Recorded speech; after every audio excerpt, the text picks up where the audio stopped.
Hey guys, and welcome back to the Workbench. This is where we discuss ceiling fan history, trivia, and technical information. Today we're going to talk about recalls.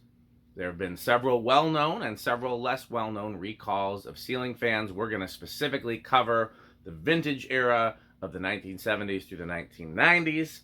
We're going to talk about recalls and things that were almost recalls. And I want to point out also that I've checked with the Department of Consumer Protection for everything that I can find. There's a few here we're going to talk about where I couldn't find any evidence of them. If you have any evidence of recalls that I'm not aware of, please put them in the comments. Okay, let's get started. The first almost recall that predates any official ceiling fan recalls was from 1978. We talked about this in the lawsuits video and a little bit in the Dinway video.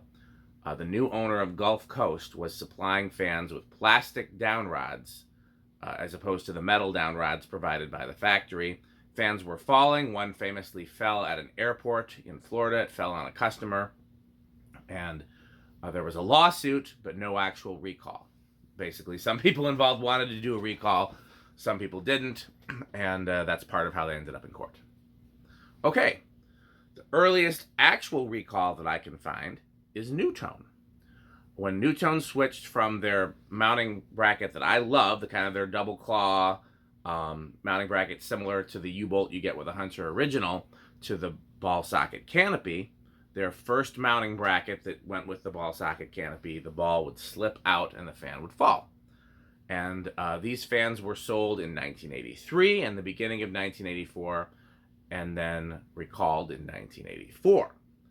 And if you had one of the recalled fans, you called Nutone and they would send you a little clip, not that dissimilar from the Casablanca one everybody's familiar with, and we'll talk about that a little later. Meanwhile, they changed from the cast mounting bracket to a stamped mounting bracket that did not have an issue. So that was 83, 84. The next recall is 1985. This is on Home Depot branded fans, Key Largo branded fans, Saff branded fans, and Homer branded fans, sold 1984 to 1985 in Home Depot stores, Sears stores, and Lindsey lumber stores. And the mounting bracket in these fans looks very similar to the one Nutone used. I have a feeling they were made in the same factory. I don't have proof of this. That's something I'm still researching in terms of the OEM of these fans. But basically it looks like the identical mounting bracket that Nutone used. The canopy, of course, was different. And so there was a recall issued in 1985 through Home Depot, which was the same year that Key Largo was dissolved, probably a factor. And later, Home Depot sued Richard Markowitz, the founder of Key Largo, over this whole thing. We talked about that in the lawsuits video. And that jumps us ahead to 1989, because those same fans, specifically the Smurf and Snoopy branded ones that have the, they looked like a Key Largo fan, but they had the Smurf and Snoopy action figure-y, cartoony designs on them. Those were sold in Sears stores and Lindsey lumber stores, and so those stores had their separate recalls that didn't actually take place until 1989, but the fans were sold again, 84, 85. The same year as the Home Depot and Key Largo ones. Okay, the next recall is in 1990. Bay Breeze ceiling fans sold at Builder's Square.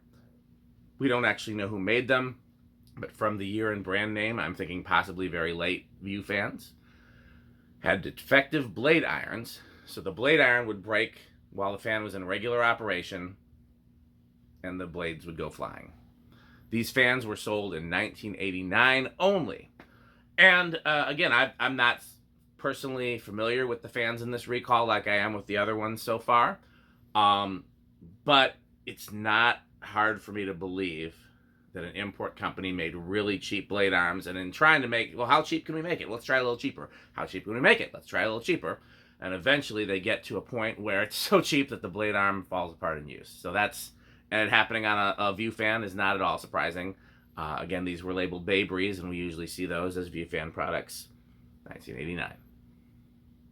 Okay, in 1992, Nutone reissued the same recall for their fans sold in 83 and 84. They wanted to make sure they caught them all. You know, they wanted to make sure anybody that still had those fans installed got a recall clip. And that brings us to 1993, the famous Casablanca recall. This is probably the longest span of fans sold that were recalled, because they recalled every fan with the hang true sold from 1981 to 1993. All these other recalled fans were only made for and sold for a year or two. Theirs went for over a decade. And as many Casablanca collectors have pointed out, usually it was only an issue if the fan was installed on a vaulted ceiling. But Casablanca didn't say that. They wanted to cover all their bases. And as most of us know, if you have a fan with a hang true, all you need is a sheet metal clip that goes in there and just makes the hole that the ball sits in a little bit smaller so the fan can't slip through. That's the most well-known ceiling fan recall. And you can still get those clips. Casablanca really doesn't exist anymore, but Vintage Fans and More, I was going to say vintagefans.com, that's a different site. Vintage Fans and More offers them, so you can buy those through Vintage Fans and More. Okay, I have a note here. I don't have a specific year. I know it's around the same time as the Casablanca recall. I was aware that there was a recall on a Homestead ceiling fans for a similar reason. The fan would slip through the mounting bracket. And based on documentation that I saw in the past, it was the later Homestead mounting bracket, the one that was like a circle and the canopy mounted and just had one single screw. I can't find any information on this recall. There's a website up that mentions it, that I think was honestly one of the websites that I contributed to back in the day, that says there was no formal recall, but I remember seeing documents. So, yeah, I don't know what to tell you about that one.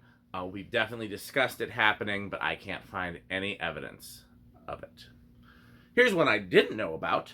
In 1994, Hunter recalled their remote control receivers. Apparently, if you touched the antenna of the remote control receiver, it could be live and you could get 120. So those were just remotes that were sold in 1993. In 1999, Emerson issued a recall for fans they sold from 1984 to 1989. This is another one I think most of us have heard of. They sold a close mount kit that could also be used as a vaulted ceiling kit, and depending on how you installed it, once again, the fan could slip through the mounting bracket. And so basically, if you had that mounting bracket, you called Emerson and you got another one. And that was not issued until 1999, but it was for fans sold from 84 to 89. The last one we're going to cover is a little past our normal stop year of 2000, but I think it's significant enough to collectors. Fanimation had a very similar mounting bracket recall to Casablanca, where their earlier mounting brackets that were like the hang-true copies, you know, there was a concern about them falling. And that was 2002 when they switched to their new mounting bracket design. And if you've seen a more recent Fanimation mounting bracket design, it could support 100 fans. They went way overboard after the recall. So those are all the ceiling fan recalls on record, plus 2 where there's some record of them existing, but they're not officially part of the consumer products or anything else on the web.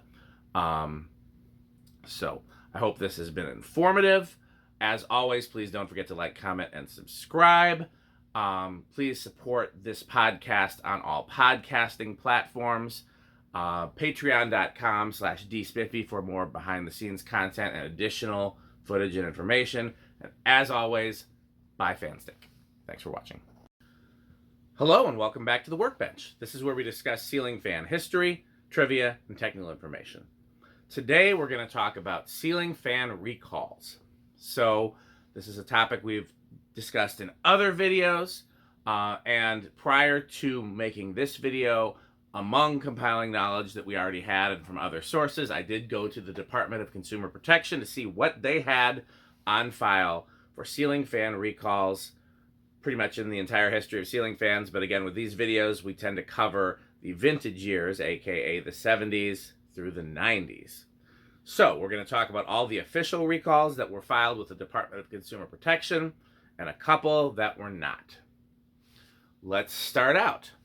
The first recall on record actually was not filed. It did not actually become a recall. It became a lawsuit. This is the one we talked about in the Ceiling Fan Lawsuits video and a little bit in the Dinway video. This was Gulf Coast in 1978. What happened was Gulf Coast had a new owner in the U.S. here who decided he was going to cut some costs by using plastic down rods from the U.S. instead of importing steel down rods with the fans. Plastic down rods, not a great idea. Fans started falling, including famously one in a Florida airport that fell on a customer. Ended up in a lawsuit. Some people involved wanted to have a recall. Some people didn't. Gulf Coast ended up losing that lawsuit in the 80s, but the issue happened in 78. That's the first one. The second one, which is the first official recall on record, is Nutone in 1984. In 1983, Nutone switched from their double clawed style mounting bracket that I really liked. That's kind of similar to a Hunter U-bolt. They switched from that to a ball socket canopy. The hole for the ball was just a little bit too large, which is a common theme we're going to see through a lot of these recalls today. And fans were falling. They issued a recall in 1984 for fans sold in 83 and the beginning of 84. If you called Nutone up, they would send you a little round clip that you would install in the canopy that would keep the fan from slipping through the bracket. At the same time, they switched to the stamped mounting bracket at that time. 1985, this is an interesting one. Home Depot, Key Largo, Saff, Homer fans sold in 84 and 85 were recalled in 1985. I'm going to start this video over because I don't like how it's going.